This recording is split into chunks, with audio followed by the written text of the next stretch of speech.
মশলাটা কষানো হয়ে গেছে, দিয়ে দেবো পুঁই শাক।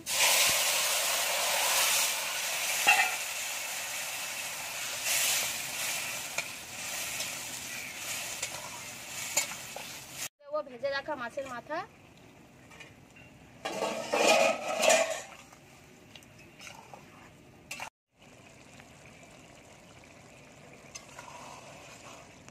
ও দিদি ওটা কাটেনি, ওটা কাটেনি, ওটা ছোট। এই তো বড়, এই তো তিনটে বড় কেটে নিয়েছি। এটাও একটু বড় আছে, কেটে নি।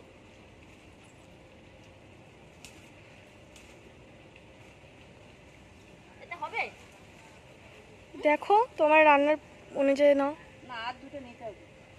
নাও তাহলে। দেখুন বন্ধুরা, পুঁই শাক একেবারে কচি কচি। আমাদের এই পুঁই শাকের বাগানটা একেবারে রান্নাঘরের কাছে।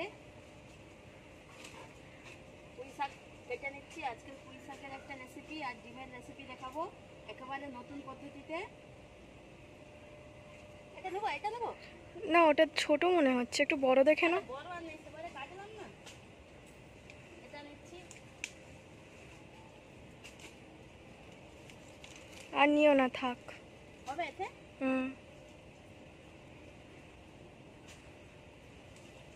এই দেখুন পুঁই শাকগুলো, একটা পাতা কত সুন্দর, কচি কচি পাতা, কত সুন্দর। এই দিয়েই আজকের আলু দিয়ে মাছের মাথা দিয়ে একটা তরকারি করব আর ডিমের একটা রেসিপি দেখাবো। আপনারা দেখতে থাকুন, স্কিপ না করে, ভালো লাগবে। দেখুন রান্নাঘরে চলে এসেছি পুঁই শাক কাটতে। পুঁই শাক তো মাছের মাথা দিয়ে রান্না করলে ভালোই লাগে, কিন্তু ডিম যদি না সঠিক পদ্ধতিতে রান্না হয় খেতে ভালোই লাগে না। আজ সবজি দিয়ে ডিম রান্না করব। কোন সবজি দিয়ে ডিম রান্না করব জানতে হলে পুরো ভিডিওটা দেখতে হবে। সব সবজি কেটে গুছিয়ে নিয়েছি। ওদিকে মা উনুন ধরাচ্ছে, আমি মশলাগুলো বেটে নেব। এখানে পেঁয়াজ আছে, পেঁয়াজ বাটবো না। জিরে, গোটা লঙ্কা, আদা আর এখানে রসুন আছে, এইগুলো বেটে নেব। মা জল দিয়ে দাও, জল দিয়ে ডিমটা ই করে দাও, বস করে দাও। আমার মশলা বাটা হয়নি এখনো, মা তাই ডিমটা সেদ্ধ করতে বসে দিচ্ছে। ডিমটা কাছে নাও না, ডিমের দিটা কাছে নাও, কাছে নাও, দিয়ে দাও। আমার লঙ্কা বাটা হয়ে গেলেই হয়ে যাবে।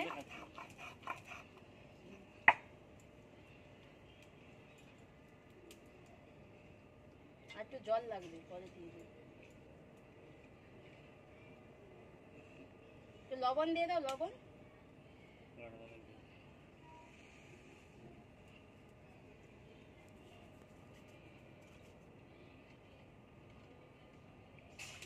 এমনি গুলিয়ে রং করতে হবে না। ডিমটা সেদ্ধ হোক।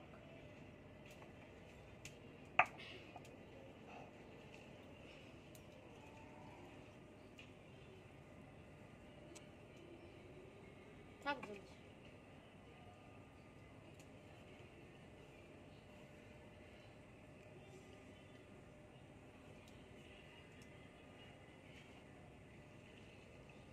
ডিমটা সেদ্ধ হয়ে গেছে, তুলে নেব। বর্ষাকালে উনুনে জল ওঠার পরে মা তো উনুনটা ধরাতেই পারছে না, পাতা জাল দিতেই আছে। ডিমটা তুলে নিচ্ছি।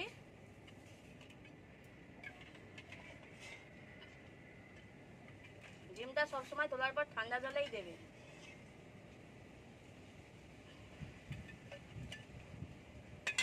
ডিমটা ছাড়িয়ে নেই, ঠান্ডা হোক। এবার ডিমগুলো ছাড়িয়ে নিচ্ছি। ডিম সেদ্ধর সময় একটু লবণ দিয়ে দিবেন, তাহলে খোসাগুলো তাড়াতাড়ি ছাড়ানো হয়ে যাবে। কত সুন্দর উঠে যাচ্ছে, এই দেখুন সহজেই ছাড়ানো হয়ে গেছে।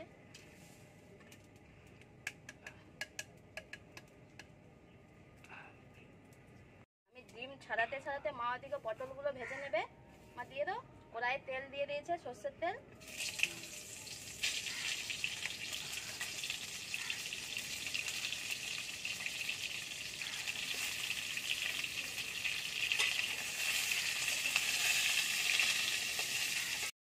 বন্ধুরা পটল ভাজা হয়ে গেছে।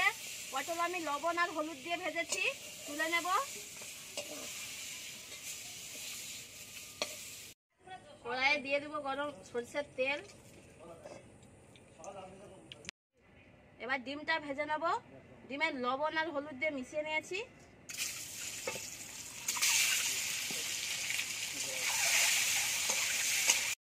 ডিম ভাজা হয়ে গেছে, তুলে নেব।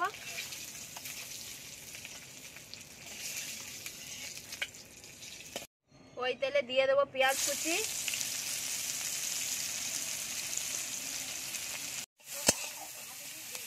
পেঁয়াজটা ভেজে নেব।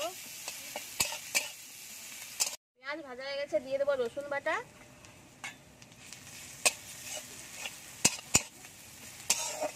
দিয়ে দেবো আদা বাটা, জিরে বাটা, লঙ্কার বাটা,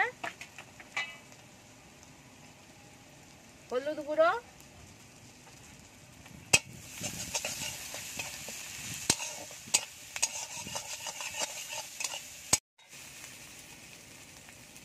দিয়ে দেবো জল।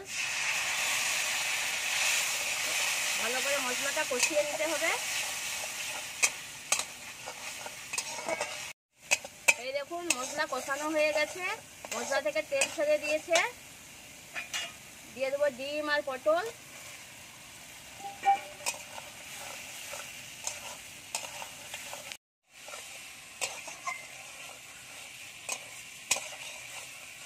এবার জল দিয়ে দেবো।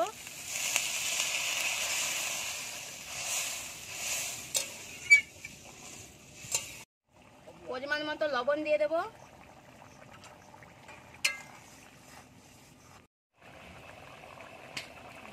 তরকারিটা হয়ে গেছে, দিয়ে দেবো গরম মশলা গুঁড়ো,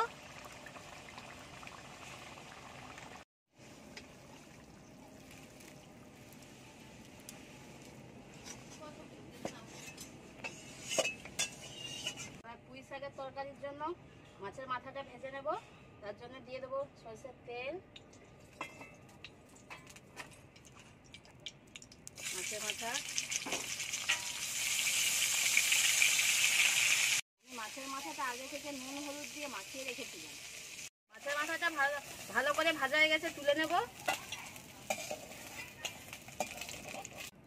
ওই তেলে আলু কুড়িয়ে রেখে দিয়ে দেবো।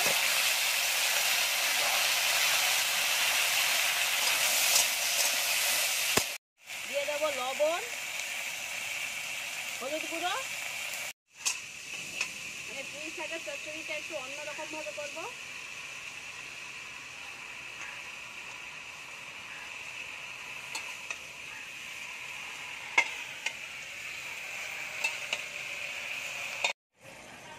সামান্য জল দিয়ে সেদ্ধ করে নেব।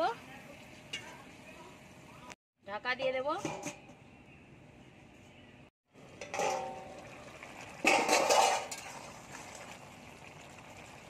আলু সেদ্ধ হয়ে গেছে, ঢেলে নেব। কড়াই গরম হয়ে গেছে, তেল দিয়ে দেব। দেব পেঁয়াজ। পেঁয়াজটা আগে দিয়ে দিয়েছিলাম, কিন্তু এখন তেজপাতা, পাঁচ ফোড়ন দিয়ে দেব। আদা বাটা, জিরে বাটা, লঙ্কার বাটা,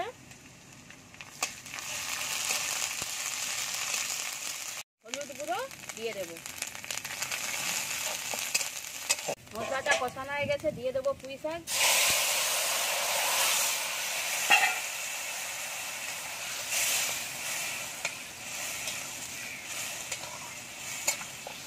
দেবো ভেজে রাখা মাছের মাথা।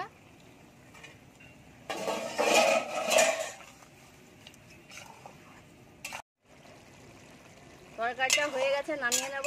দেখুন কত সুন্দর হয়েছে। দিদি বাহ, খুব সুন্দর সেন্ট বেরোচ্ছে রে।